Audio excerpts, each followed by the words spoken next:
Good morning everyone. Welcome back to GK today. I hope आप सब बिल्कुल ठीक होंगे। और आज हम डिस्कस करेंगे 1 अगस्त के सबसे मोस्ट इम्पॉर्टेंट करंट अफेयर्स। चलिए अपना सेशन हम स्टार्ट करते हैं। विच institution notified the depositor education and awareness fund? किस संस्था ने जमाकर्ता शिक्षा और जागरूकता फंड को अधिसूचित किया है?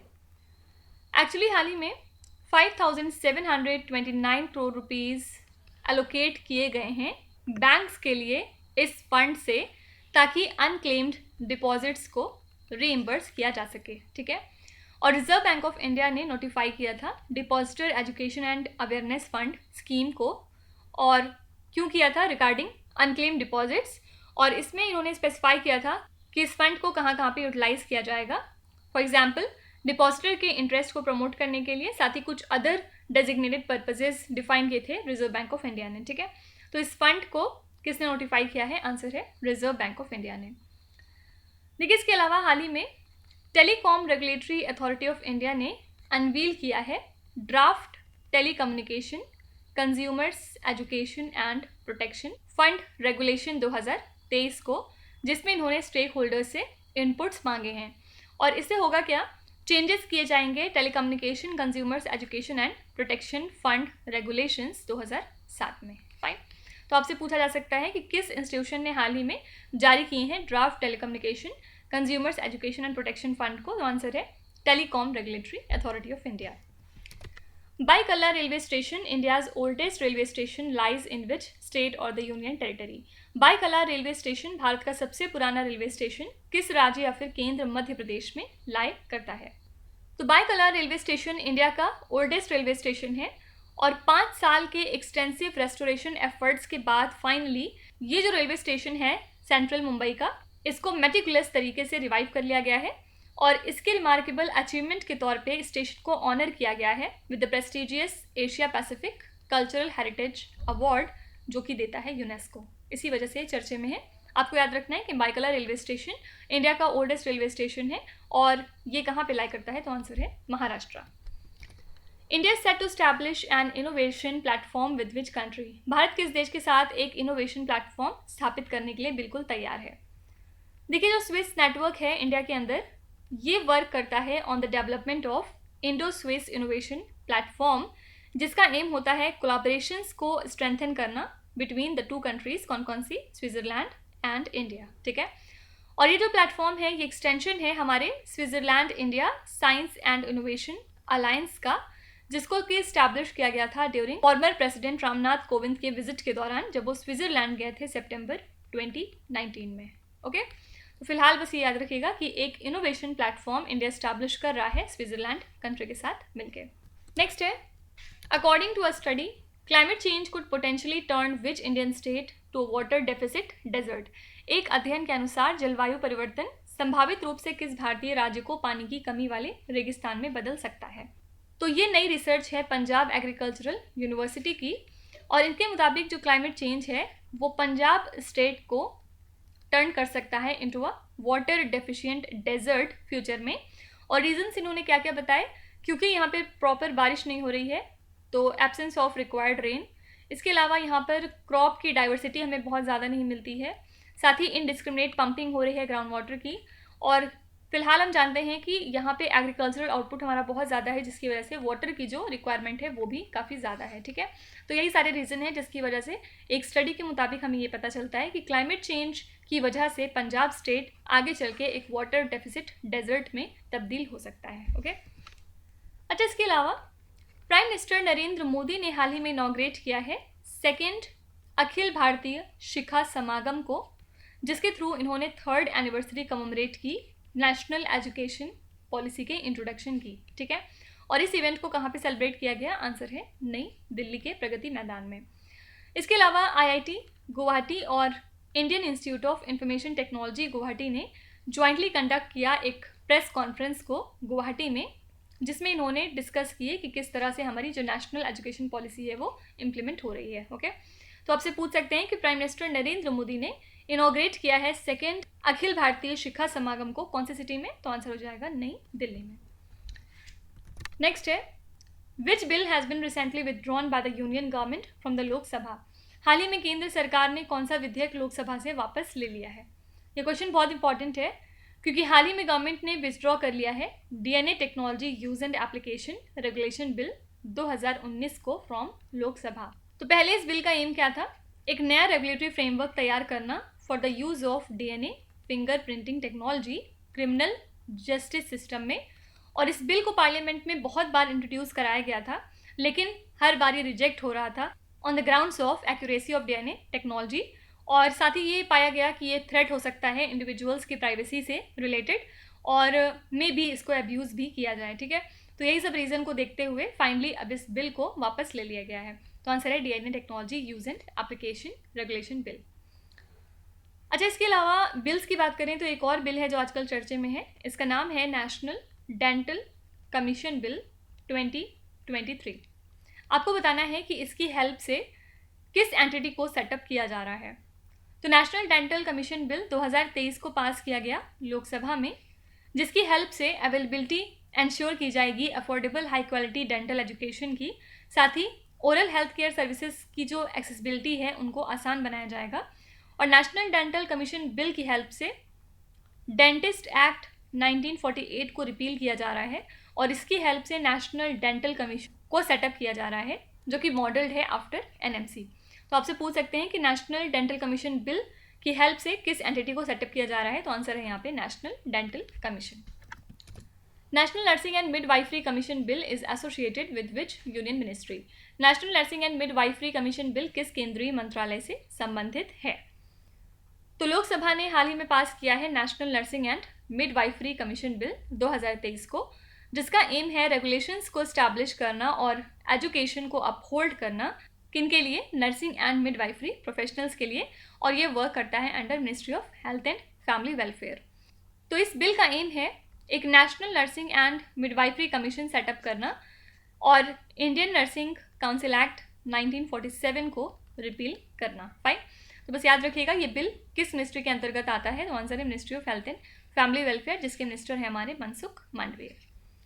अच्छा, इसके अलावा हाल ही में लोकसभा में constitution scheduled caste order amendment bill 2023 को इंट्रोड्यूस किया गया है ताकि कॉन्स्टिट्यूशन शेड्यूल्ड कास्ट ऑर्डर 1950 में कुछ चेंजेस लाए जा सकें।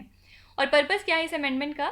2 सिनोनिम्स को इंक्लूड करना फॉर द महर कम्युनिटी, जो कि लाई करती है स्टेट ऑफ छत्तीसगढ़ में इनकी शेड्यूल्ड कास्ट की लिस्ट के अंदर। फाइन, तो आपसे पूछ सकते हैं कि जो constitution scheduled caste order amendment bill है 2023 का, इसको पास किया गया था किस स्टेट की कम्युनिटी के 2 सिनोनिम्स को इंक्लूड करने के लिए? तो ये स्टेट है Chhattisgarh. Okay, with reference to space science what is Bennu? अंतरिक्ष विज्ञान के संदर्भ में बेन्नू से आप क्या समझते हैं? ये बेन्नू क्या चीज़ है? तो बेन्नू एक तरह का एस्टेरॉइड है और नासा ऐसा मानता है कि ये जो बेन्नू है ये one of the most dangerous asteroid है सोलर सिस्टम का। और हाल ही में यूनिवर्सिटी ऑफ एरिजोना के साइंटिस्ट ने कोलैबोरेट किया है टू प्रोड्यूस बेन्नू 3D, जो कि दुनिया का पहला कॉम्प्रिहेंसिव 3D एटलस है किसी एस्टेरॉइड का। और इस बुक में इन्होंने डिफरेंट डेटा और इमेजेस को फीचर किया है, जिसमें कि डिटेल्स दी गई हैं कि किस तरह से नासा ने सैम्पल्स कलेक्ट किए from the near earth asteroid जिसका नाम है बेन्नू।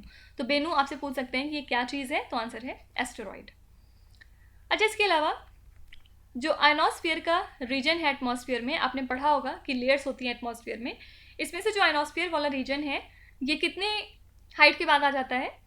तो ये स्पेस की बाउंड्री माना जाता है फर्स्ट ऑफ ऑल, और ये लोकेटेड है 50 to 400 miles above the earth surface. किस वजह से आयनोस्फीयर आजकल चर्चे में है? क्योंकि स्पेस एक्स जो कंपनी है इन्होंने लॉन्च किया 15 स्टारलिंक के सैटेलाइट्स को लो अर्थ ऑर्बिट में with the help of falcon 9 rocket, जिसकी वजह से हमें कुछ टेम्पररी डिस्ट्रप्शन देखने को मिला अर्थ के आयनोस्फीयर में। ठीक है, एज पर द नासा। तो आपसे पूछ सकते हैं कि उस रीजन का नाम क्या है जो कि स्पेस की बाउंड्री के पास सिचुएटेड है और वो 50 to 400 माइल्स दूर है हमारे अर्थ के सरफेस से। तो आंसर हो जाएगा ionosphere. Which country is experiencing a phenomena known as full time children? ये जो टर्म है ये कौन सी कंट्री में आजकल बहुत हॉट टॉपिक बन गया है? तो ये कंट्री है चाइना। तो यहाँ पे हम बेसिकली यूथ अनएम्प्लॉयमेंट की प्रॉब्लम को काफ़ी ज़्यादा देख रहे हैं और इसी वजह से यहाँ पे फुल टाइम चिल्ड्रन का कॉन्सेप्ट उभर कर सामने आया है। इसका मतलब क्या होता है? ऐसे ग्रोन अप इंडिविजुअल्स जो कि टोटली पेरेंट्स के ऊपर अपने डिपेंड होते हैं, उनसे अपनी सैलरी लेते हैं और किस लिए मिलती है उनको ये सैलरी?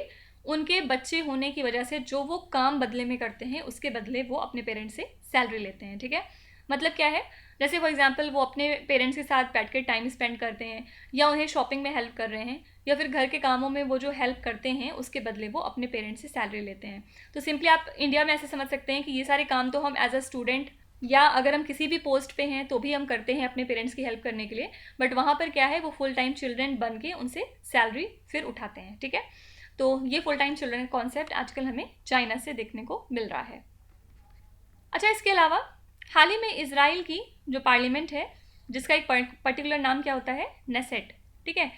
तो इनकी पार्लियामेंट ने हाल ही में अप्रूव किया है कुछ crucial provision comprehensive judicial reform bill में, जिसका एम है जो सुप्रीम कोर्ट की अथॉरिटी है उसको लिमिट करना। और इस बिल का नाम इन्होंने दिया है रीजनेबलनेस बिल, जिसका काम है सुप्रीम कोर्ट की जो एबिलिटीज़ हैं कि वो गवर्नमेंट के डिसीजंस को अनरीजनेबल अब तक घोषित कर सकता था, उसको रिमूव किया जाए। तो अब सुप्रीम कोर्ट के पास ऐसी कोई पावर नहीं होगी, ठीक है। तो एक तरह से सुप्रीम कोर्ट के ऊपर कुछ कंट्रोल लगाने के लिए ये बिल पास किया गया है। आपसे पूछा जा सकता है कि किस कंट्री ने एक comprehensive judicial reform bill pass किया है जिसका नाम है रीजनेबलनेस बिल। तो ये कंट्री है इजराइल। मेरी Mati Mera Desh campaign aims to create a garden in which Indian city. तो as a part of Azadi Ke Amrit Mahotsav celebration, union government ने इनिशिएट किया है मेरी माटी मेरा देश कैंपेन, जिसका एम है एक गार्डन क्रिएट करना कर्तव्य पथ के अलोंग, जो कि है नई दिल्ली में, ठीक है। और डिफरेंट रीजन्स ऑफ इंडिया से ये सॉइल कलेक्ट की जाएगी और इसको फिर बाद में इस पर्पज़ के लिए यूज़ किया जाएगा। इस कैंपेन को डिफरेंट लेवल्स पे कंडक्ट किया जा रहा है, जिसमें सबसे पहले पंचायत लेवल प्रोग्राम्स हो रहे हैं जिनको कि शेड्यूल किया गया है 9 से लेके 15 अगस्त के बीच में। उसके बाद फिर पंचायत के बाद village, block, urban local body, state और नेशनल लेवल प्रोग्राम्स इनिशिएट किए जाएंगे, ठीक है। तो फिलहाल मेरी माटी मेरा देश कैंपेन का एम क्या है, एक गार्डन क्रिएट करना नई दिल्ली में। फाइन। नेक्स्ट है, which city hosted the meeting of high level political forum on sustainable development. तो वर्ल्ड लीडर्स जो है वो इकट्ठा हुए हैं at the high level political forum on sustainable development, और यहाँ पर इन्होंने रिक्वेस्ट की है कि हमें डेडिकेटेड तरीके से काम करना चाहिए टू एलिमिनेट पॉवर्टी, जो कि एक क्रूशल चैलेंज है हमारे United Nations mandated sustainable development goals को अचीव करने में, ठीक है। और ये जो फोरम है ये सर्व करेगा as a primary global platform, जिसकी हेल्प से प्रोग्रेस को मॉनिटर और एग्जामिन किया जाएगा towards the 2030 agenda for sustainable development and sustainable development goals. और इस इवेंट को कहाँ पे कंडक्ट किया गया, न्यूयॉर्क में, under the aegis of economic and social council. तो यहाँ पे बस याद रखिएगा किस सिटी ने इस मीटिंग को होस्ट किया, तो आंसर है न्यूयॉर्क। नेक्स्ट क्वेश्चन है, island of Rhodes which was seen in the news recently lies in which particular country. Island of Rhodes किस कंट्री का हिस्सा है, आपको ये बताना है। सबसे पहले बात करेंगे ये आइलैंड किस वजह से आजकल न्यूज़ में है। तो लगभग 19,000 टूरिस्ट और रेजिडेंट्स को ट्रांसपोर्ट किया गया बिकॉज ऑफ वाइल्ड फायर जो कि लग गई थी ग्रीक के आइलैंड ऑफ रोड्स में। और ग्रीस ने बताया है कि ये इनका अब तक का बिगेस्ट सेफ ट्रांसपोर्ट रहा रेजिडेंट्स और टूरिस्ट का इमरजेंसी कंडीशन में। और रोड्स एक बहुत पॉपुलर हॉलीडे डेस्टिनेशन है among the visitors from Britain, जो कि लाई करता है ग्रीस में, ठीक है। तो आइलैंड ऑफ रोड्स किस कंट्री का पार्ट है, आंसर है ग्रीस। लास्ट क्वेश्चन बहुत ज़्यादा इंपॉर्टेंट है, which racing driver has won the Hungarian Grand Prix 2023 tournament. इस टूर्नामेंट के विनर है मैक्स वर्स्टैपेन, और यूजुअली इसमें सेकंड और थर्ड पोजीशन आपसे नहीं पूछी जाती है, तो वो याद रखने की ज़रूरत नहीं है। बस याद रखिएगा कि हंगेरियन ग्रैंड प्रिक्स के विनर हैं मैक्स वर्स्टैपेन। और अब आपको 2 टूर्नामेंट ऐसे लिखने हैं कमेंट्स में जिसके विनर मैक्स वर्स्टैपेन थे इस साल। ऑल्दो मैक्स वर्स्टैपेन ने बहुत सारे टूर्नामेंट्स इस साल जीत लिए हैं, लेकिन आपको कोई भी 2 ग्रैंड प्रिक्सेस का नाम कमेंट्स में मेंशन करना होगा जिसके विनर मैक्स हैं, ओके। तो ये हो गए हमारे आज के सभी इंपॉर्टेंट करंट अफेयर्स, और अब हम चलेंगे हमारी क्विज पे, जहाँ पर आपको स्क्रीन पे 5 क्वेश्चंस दिखाई दे रहे होंगे, और ये क्वेश्चंस हम पीछे कहीं ना कहीं ऑलरेडी डिस्कस कर चुके हैं। तो अब यहाँ पर आपकी टर्न है, आपको इनका आंसर कमेंट्स में मेंशन करना है। तो इसमें से आपको जितने भी आते हैं आप उनका जवाब कमेंट्स में लिख सकते हैं, और जो भी आपको नहीं आते कोई बात नहीं, आप दूसरे अपने फ्रेंड्स के आंसर्स को देख के वहाँ पर याद रख सकते हैं। So that's it for today, I hope you have like the session. आज का सेशन आपको कैसा लगा ज़रूर बताइएगा कमेंट्स में। साथ ही साथ आपका कोई भी रिव्यू है, फीडबैक है, या फिर सजेशन है तो वो भी आप हमें बता सकते हैं। हमें जानकर खुशी होगी और हम पूरी कोशिश करेंगे उसको इम्प्लीमेंट करने की। तो कल फिर हम मिलेंगे सेम टाइम सेम जगह कल के करंट अफेयर्स के साथ। Till then stay tuned. Thank you so much for watching and please do not forget to subscribe to GK Today. With this, Meenuz Hadsana signing off.